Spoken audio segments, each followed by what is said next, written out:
What's good, harlots, heathens, and hags? I'm back! Today I bring you a show that possibly may make your skin crawl. A show with a cast filled with filthy, sick degenerates. I'm talking about Happy Sugar Life. My bro Hakeem streams on Discord and I recommended this show, seeing that it was a thriller romance. I'm both content and regretful. Those genres are present as well as others. Let me just add in a disclaimer. This show contains bloodshed, pedophilia, as well as sexual assault. If this makes you uncomfortable, please tune out of the video now. Before we start, I just want to say I don't condone any of the crazy acts that went on in this show. I may feel one way or another towards a character or two, but guys, let's just remember that the show is fictional. Thanks. Sato Matsuzaka is a beautiful high schooler who has the reputation for being permissive with men. Yes, she's a hoe! However, a chance encounter with a young girl named Shio Kube makes Sato realize that this is her first and only true love. What did he say? Telling others that she lives with her aunt, Sato secretly shares an apartment with Shio. Despite her innocent appearance, Sato is willing to do anything to protect her beloved, resorting to desperate measures to ensure that their happy sugar life remains intact. Just about all the characters in this show needs the electric chair, especially you, Blondie, but I'll get to you later. Manager, rapist. Teacher, a masochistic predator. Shoko, an annoying, desperate, nosy lesbian. I don't remember this girl's name. They call her Suchan. She's an irrelevant lesbian. Blondie, well, he's just filth. We're not going to ignore this scene.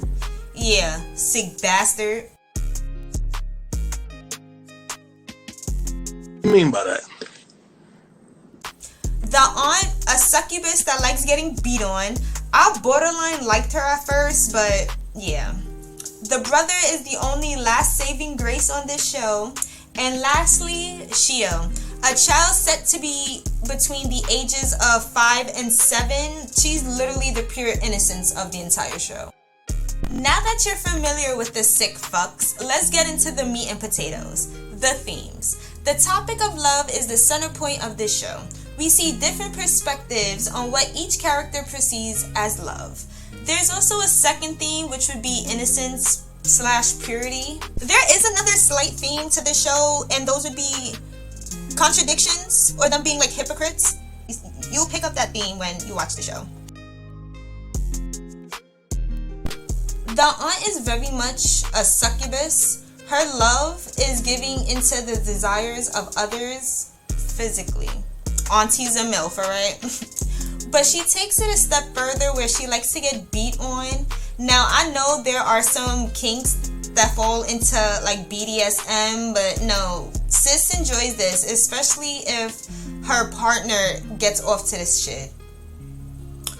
Anyway, so from a young age, she saw her aunt consistently bringing guys home. Yeah.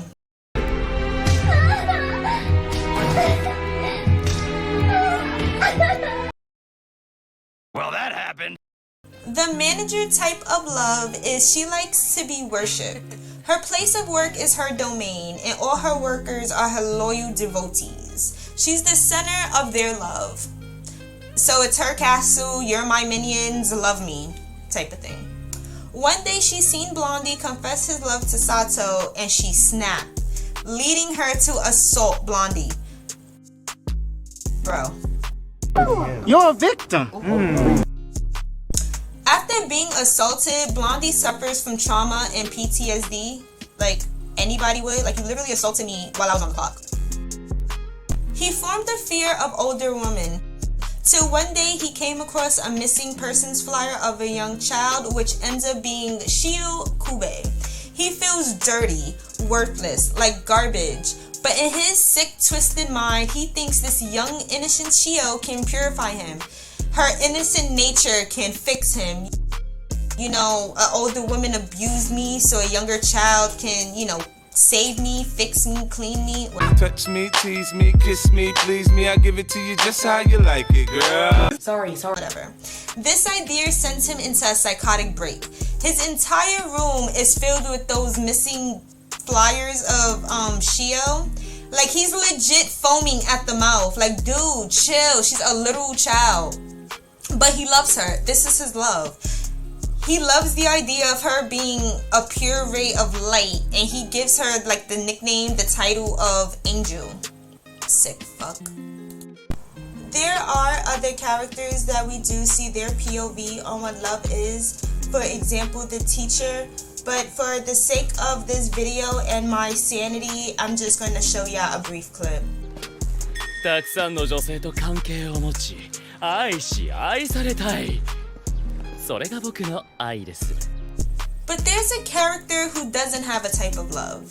A person who didn't have something driving them. Sato's parents died when she was very young, leaving her with her aunt. You see how that ended up. She wasn't introduced nor exposed to the type of love one would receive from their parents, nor was she able to experience what it feels like to love someone else, a walking shell with no emotion. She messed with several guys and hoped to find and understand love. Don't save me, I don't wanna be saved, don't save me, I ain't tryna be saved. But she never found it until one day she met Shio. By this point, you're probably wondering who the fuck is Shio and how does she connect to so many people? How does she fit into the plot and why the fuck are so many perverts drawn to her?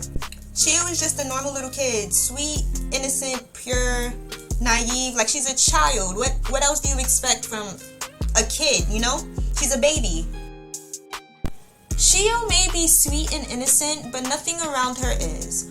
Her day-to-day life was watching her mother and older brother being abused by their drunkard father.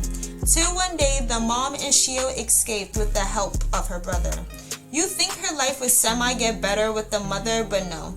The mom slowly became violent. She didn't allow Shio to leave the house, and honestly, it's for good reason because sis almost got isekai. Shio loved her mom, and all she wanted was for her mom not to break.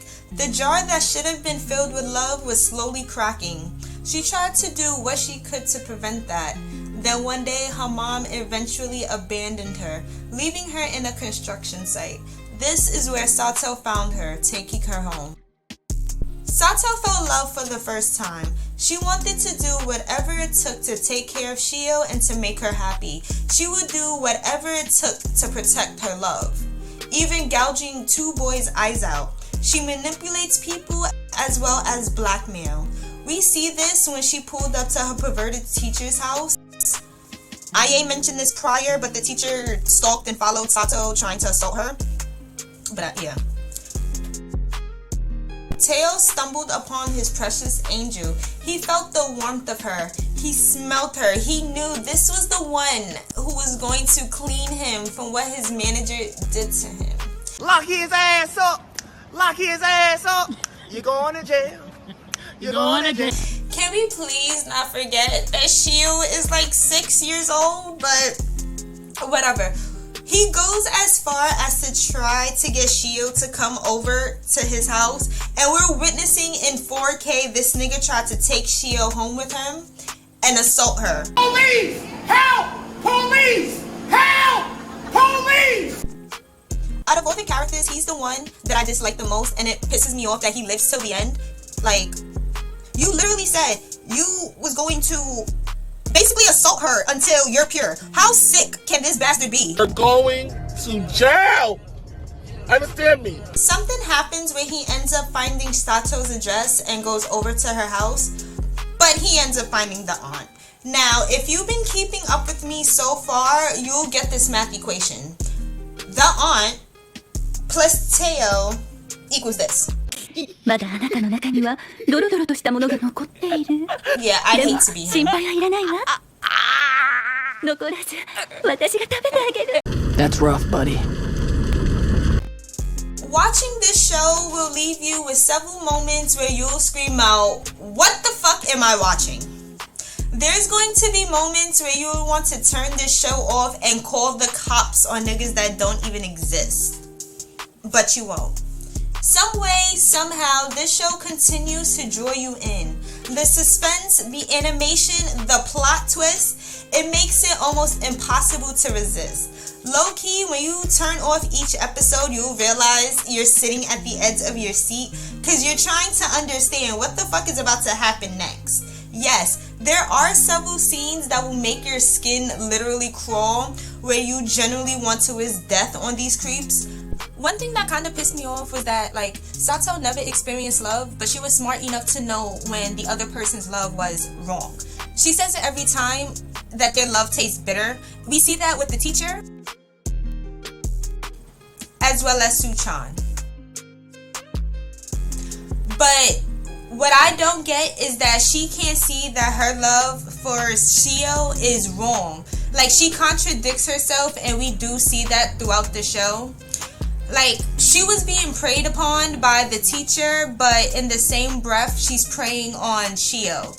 The context is never viewed as, like, in a distasteful light, but when we're watching the scenes, their interactions that they have together is almost wholesome.